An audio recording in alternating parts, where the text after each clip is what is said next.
this delay in holding polls is not going down well with political parties. So, will Muhammad Yunus resign? Like, do you think he will resign? He must go because for restoring democracy, for ensuring stability in Bangladesh, there is no other option to the people of Bangladesh other than that this other than this government must go. So I think it is an obvious truth, and it is people's determination, and the not from a partisan outlook. It is there is growing consensus regarding this issue that this government is not capable of restoring stability or giving democratic spaces. Also, facing the challenges of extremism and other things, giving security to the people, and the decision taken by this government, that it actually what achieved Bangladesh through decades by their political struggles, by their fights, by the democratization of the institutions, and that protecting democratic and liberal values. Everything is at stake right now. So for the greater sake of democracy, for the security of the people of Bangladesh, Yunus must go. Yunus must resign. And it is also true as per if you see the traits of personal traits, characteristics, events of Dr. Yunus, he even in the 2011, 12, 13, he as per the law he had to retire from the MD post of Grameen Bank, and he himself thought of himself above the law. He said that he got a Nobel Peace Prize. He is above the law. No, he got indemnity. He got impunity. No one can question his authority. So at that time also he didn't, he didn't resign from the post. He didn't, though his, the duration has come to an end. So at this time also in 2007, when the army-backed government took power in Bangladesh, at that time also he said that he want power for a longer period of time. It is, it is his confession.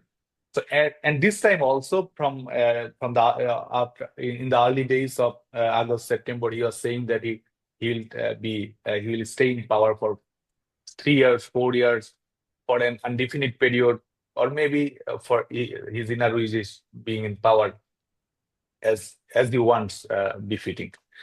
So if you and the current situation, not from only democratic approaches, or there are some other issues also. The recent issues of human corridor, and the issues of Chittagong ports. And this human corridor issue is giving, corridors by using the land of Bangladesh. He giving spaces to a supply chain system, this is a decision who is ultimately risking our sovereignty. This is a decision who is ultimately risking our land, our own security, and the safety of our people. And he even in this case, he even did not, discuss with the military, discuss with the concerned political parties, did not discuss with the civil society. And this is the interim government. It itself called itself interim government, and it is taking such sort of decisions which is related with our independence, which is related with our sovereignty, which is related with our national security. And he is undermining our national security for his own personal political interests, for ensuring his duration, for increasing his power, for the consolidation of power is the only tactics Yunus said. That's why he is giving human corridor without consulting the people. He is not the people's leader. He is not the representative of the people. There is no electoral mandate. So how can he decide? Is it possible in any country someone declared itself the government, and it will take decision as far it wants?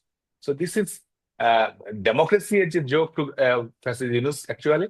and they are taking such sort of decisions which are derogatory to the people's sovereignty, to our national security, and such other decisions also. That the there is challenge of fundamentalism. There is security threat from the regional terrorist organizations, and it got blessings. Bangladesh became a safe haven of terrorism right now. Bangladesh became a safe haven of extremist activities, and that's why the stability is that stability of Bangladesh is now in a dangerous position, and he's in every steps taken by him ultimately that the deteriorating the situation.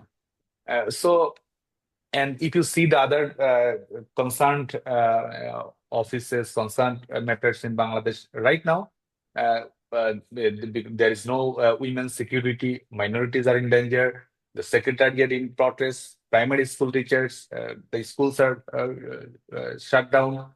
That the industrial system has been totally collapsed.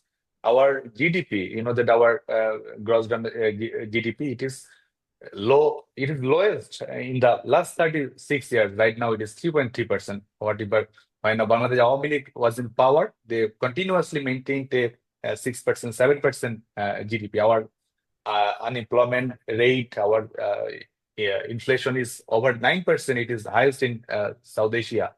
And unemployment rate is increasing day by day. The students, if you see the matters of the students are, that the only destiny students have after completing their graduation, they will be jobless. There is no,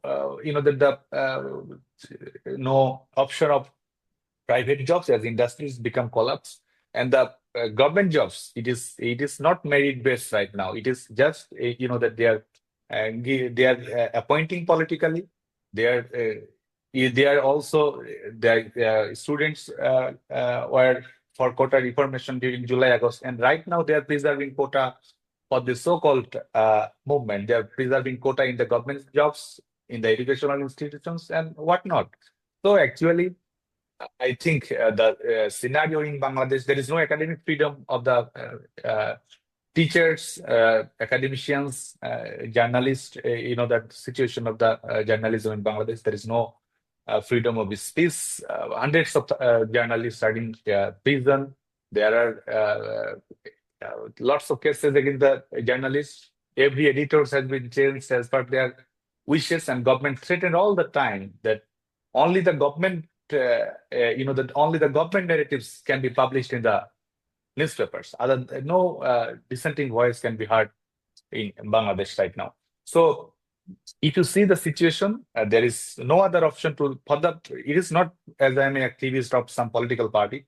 For restoring democracy, for restoring peace and stability in Bangladesh, and for the people's voice to be heard in Bangladesh, this government must resign, this government must go, and democracy must